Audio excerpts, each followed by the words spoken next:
दोस्तों, क्या आपने कभी सोचा है कि जूडो खेलने वाले खिलाड़ी आखिर एक पत्थर की स्लेब को इतनी आसानी से कैसे तोड़ देते हैं?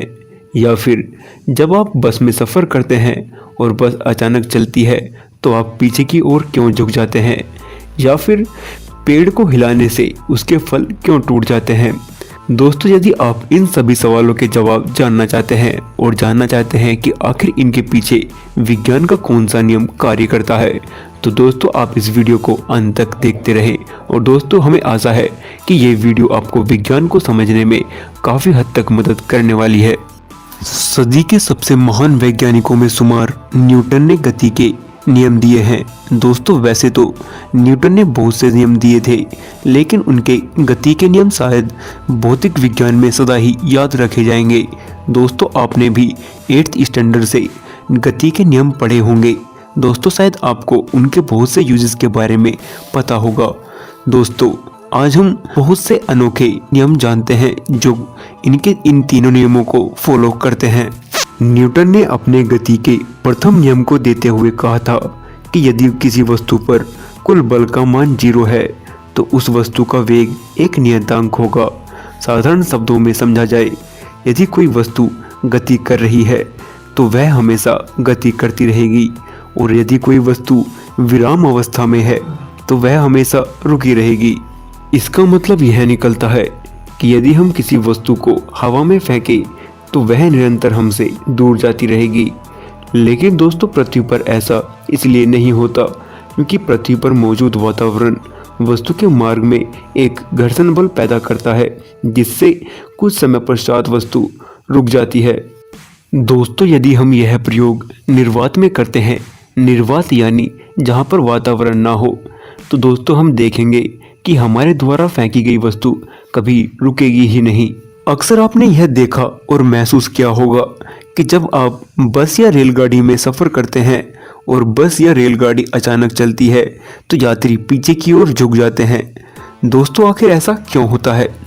ऐसा इसलिए होता है क्योंकि जैसे कि गति का नियम है, जो वस्तु विराम अवस्था में है वह विराम अवस्था में रहेगी, और जो गति अवस्था में है वह गतिज अवस्था में बनी रहेगी।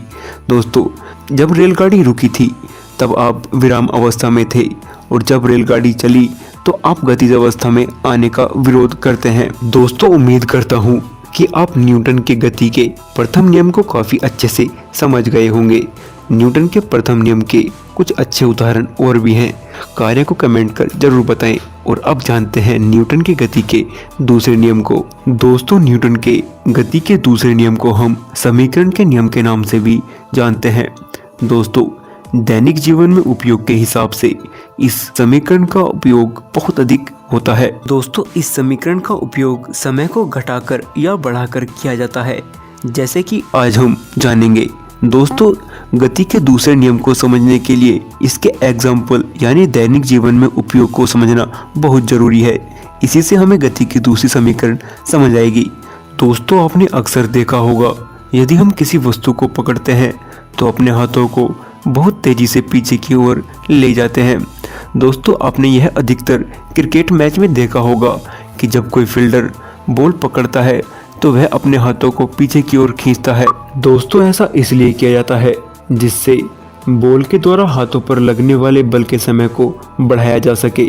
दोस्तों, यदि बॉल के द्वारा हाथों पर लगाए गए बल का समय बढ़ जाएगा तो बॉल के झटकने का डर बहुत कम हो जाएगा, और दोस्तों आपके हाथों में उससे चोट भी कम लगेगी और बॉल को आसानी से पकड़ा जा सकेगा। गति की द्वितीय समीकरण का प्रयोग अधिकांश खेलों में ही किया जाता है।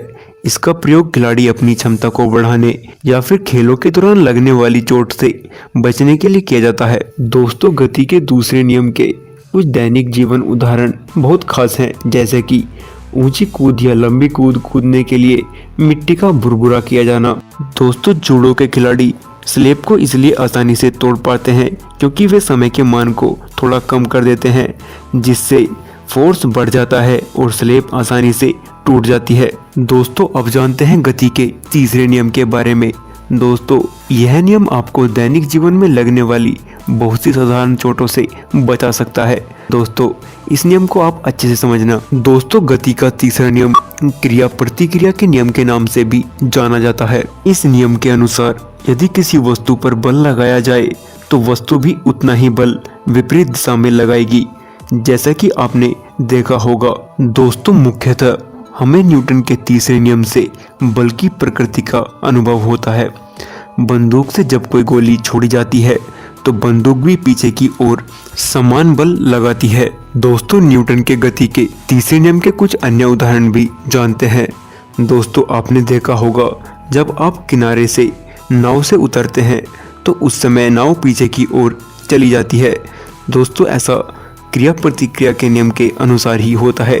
जब आप नाव से कूदते हैं तो तब आप कूदने के लिए कुछ फोर्स लगाते हैं, तो उस फोर्स के चलते नाव भी पीछे की ओर निकल जाती है। दोस्तों, यदि इस वीडियो से जुड़ा यदि आपके पास कोई सवाल है तो आप हमें कमेंट कर ज़रूर बता दें। और दोस्तों, आप हमारे फेसबुक पेज को अवश्य लाइक करें दोस्तों, जिससे आप हम एक फैमिली की तरह जुड़ सकें और बहुत सी बातें शेयर कर सकें।